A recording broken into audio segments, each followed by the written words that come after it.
Bismillahirrahmanirrahim. Assalamualaikum warahmatullahi wabarakatuh. Bagaimana kabar anak soleh dan soleha? Semoga kalian selalu dalam keadaan sehat ya. Alhamdulillah, hari ini kita bertemu kembali pada pembelajaran tematik IPA bersama Bu Sri. Oh iya, sebelumnya kalian sudah ditugaskan untuk membacakan mengenai sistem pencernaan pada hewan. Berarti kalian sudah bisa mengetahui dan memahami materi hari ini. Nah, sebelumnya kita kan sudah membahas mengenai dua kelompok hewan, yakni ada kelompok hewan invertebrata dan vertebrata. Hari ini kita akan membahas mengenai sistem pencernaan hewan pada kelompok vertebrata. Sebelumnya kalian sudah mengetahui kan kalau vertebrata itu memiliki 5 kelas. Yang pertama itu ada kelas Pisces, kedua amfibi, ketiga reptil, keempat aves, dan terakhir adalah mamalia. Selamat menyimak untuk video hari ini. Soleh dan soleha, untuk pembahasan yang pertama, kita masuk ke dalam sistem pencernaan kelas pada Pisces. Sistem pencernaan pada Pisces terdiri atas mulut, kerongkongan atau dikenal dengan esofagus, lambung, usus, anus. Makanan pertama kali masuk ke dalam rongga mulut. Gigi ikan terdapat pada rahang atas, sedangkan pada rahang bawah terdapat lidah. Ikan juga mempunyai kelenjar ludah. Setelah melewati mulut, makanan bergerak melewati pangkal tenggorokan dan kerongkongan menuju lambung. Lambung ikan berukuran agak besar untuk menampung makanan. Selanjutnya, makanan bergerak menuju usus dan terjadi proses penyerapan sari-sari makanan. Sisa makanan kemudian dikeluarkan melalui anus. Kelenjar pencernaan ikut berperan memproduksi enzim yang membantu proses pencernaan makanan, yaitu hati dan empedu. Nah, untuk selanjutnya yaitu pembahasan sistem pencernaan pada kelas amfibi. Sistem pencernaan amfibi terdiri atas mulut, kerongkongan, lambung, usus halus, usus besar, dan kloaka. Kelenjar pencernaan pada amfibi terdiri atas kelenjar ludah terdapat pada mulut, kandung empedu terdapat pada hati, dan pankreas. Katak mempunyai lidah yang sangat panjang dan lengket. Ujung lidah katak dapat menggulung yang berfungsi untuk menangkap mangsanya. Lalu, mangsa dimasukkan ke dalam mulut yang ditopang oleh rahang atas dan rahang bawah. Katak mempunyai kerongkongan. Kerongkongan membantu makanan masuk ke lambung. Dinding lambung pada katak meremas-remas makanan sampai hancur dengan bantuan enzim yang dihasilkan lambung. Gerakan ini disebut gerakan peristaltik. Makanan dilanjutkan ke usus. Usus dibagi menjadi dua, yakni usus halus. Usus halus di sini terjadi proses penyerapan sari-sari makanan dengan bantuan enzim yang dihasilkan oleh pankreas. Kedua, usus besar. Di sini terjadi penyerapan air dari makanan dan pembusukan makanan. Usus besar berakhir di rektum dan dilanjutkan ke kloaka yang merupakan muara saluran pencernaan, saluran reproduksi, dan urin. Masih tetap semangat kan dalam menyimak video hari ini? Nah, kita lanjutkan ya untuk sistem pencernaan pada kelas reptil. Sistem pencernaan reptil terdiri atas mulut, kerongkongan, lambung, usus, kloaka. Sistem pencernaan reptil memiliki kelenjar pencernaan, yakni kelenjar ludah, empedu, pankreas. Salah satu contoh hewan reptil ialah buaya. Sistem pencernaan pada buaya terdiri yakni rongga mulut pada buaya dapat terbuka lebar yang berfungsi untuk mengunyah dan mempertahankan mangsanya. Pada rongga buaya terdapat gigi dan lidah. Kerongkongan merupakan saluran yang menghubungkan rongga mulut dan lambung pada buaya. Di kerongkongan, makanan hanya numpang lewat dan tidak terjadi proses pencernaan. Lambung pada reptil berguna untuk menampung makanan dan terletak di belakang kerongkongan. Di dalam lambung terjadi pencernaan mekanik dengan bantuan otot lambung dan pencernaan kimiawi. Selanjutnya, di dalam usus terjadi proses pencernaan makanan secara kimiawi. Maksudnya secara kimiawi di sini dengan bantuan enzim pencernaan yang dihasilkan oleh hati dan pankreas. Di dalam usus halus terjadi proses penyerapan sari-sari makanan yang selanjutnya diedarkan ke seluruh tubuh oleh darah. Usus mempunyai saluran yang bermuara pada kloaka. Kloaka berguna untuk mengeluarkan sisa-sisa makanan yang tidak diserap oleh tubuh. Selanjutnya, di sini kita akan membahas sistem pencernaan hewan kelas Aves. Sistem pencernaan Aves terdiri atas mulut, kerongkongan, tembolok, lambung kelenjar atau nama lainnya proventriculus, lambung pengunyah, nama lainnya adalah empedal, usus halus, usus besar, kloaka. Di sini ada perbedaan antara organ pencernaan Aves pemakan biji dan pemakan daging. Untuk yang pemakan biji yang tadi sudah disebutkan. Untuk organ pencernaan Aves pemakan daging terdiri atas mulut, kerongkongan, tembolok, lambung kelenjar atau disebut dengan proventriculus, usus halus, usus besar, kloaka. Perbedaan di sini terdapat pada lambung pengunyah atau nama lainnya empedal.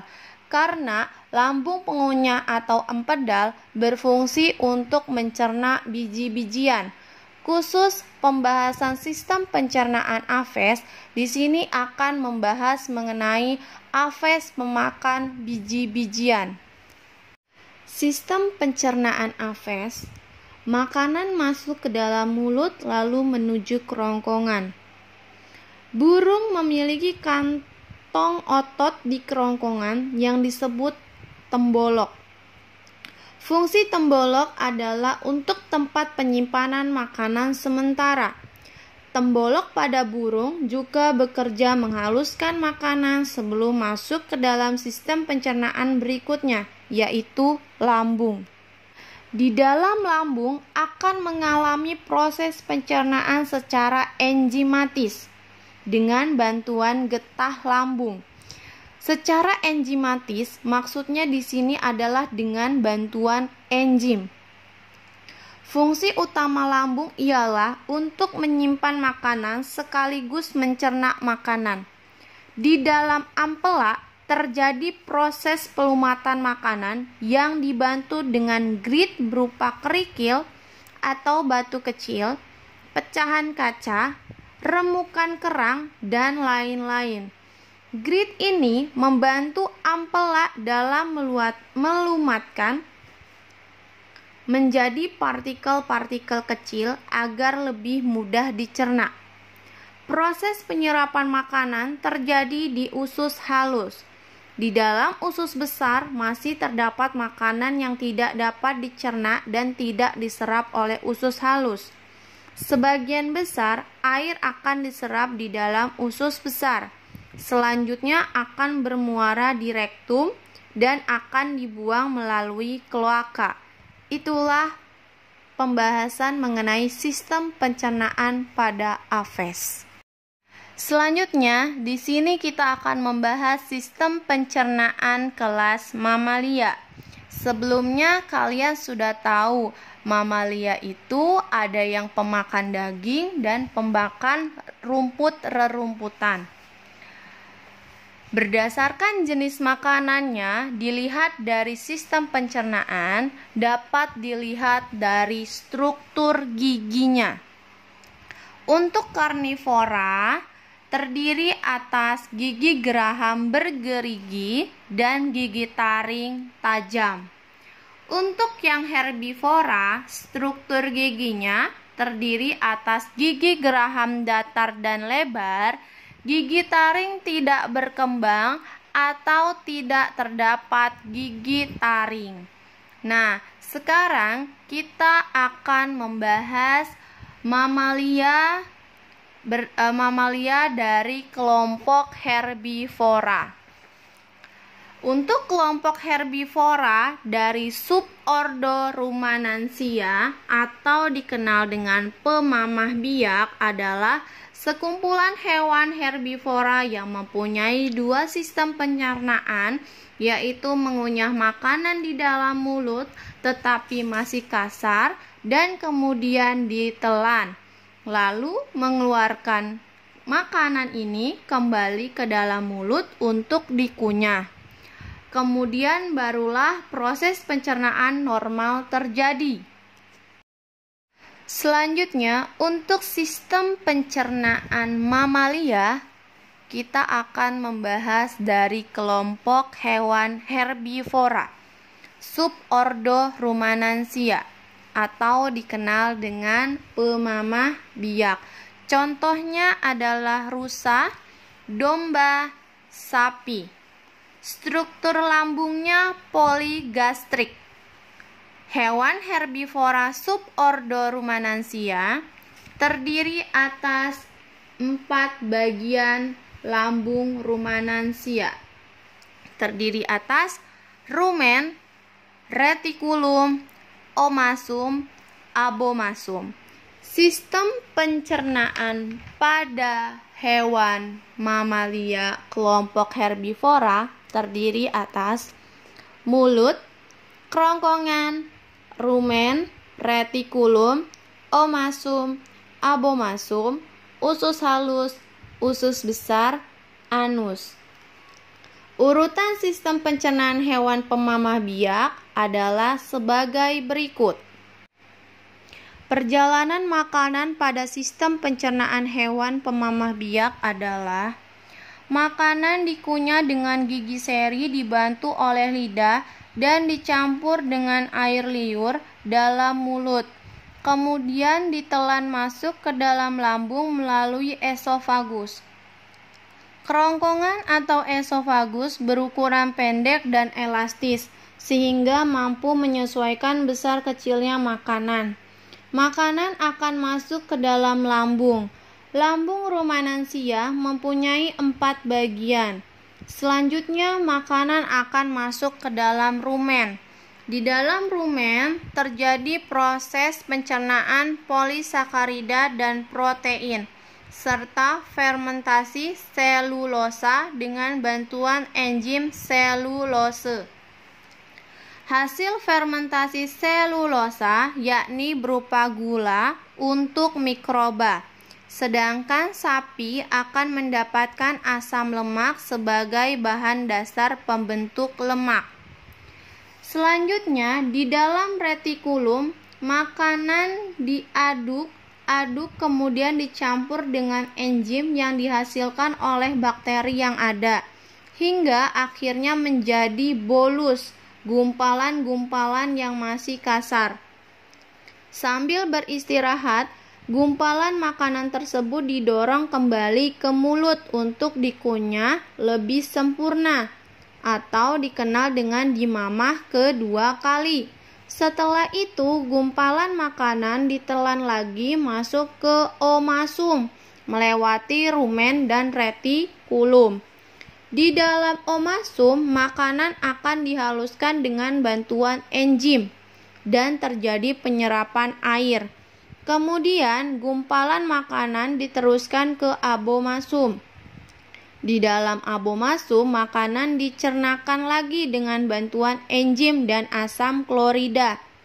Abomasum merupakan perut yang sebenarnya, karena di sini terjadi pencernaan sebenarnya secara kimiawi oleh enzim-enzim pencernaan. Kemudian, makanan yang telah halus dari ruang abomasum didorong masuk ke usus halus. Di usus halus, sari-sari makanan diserap dan diedarkan oleh darah ke seluruh tubuh. Selanjutnya, sisa makanan keluar melalui anus.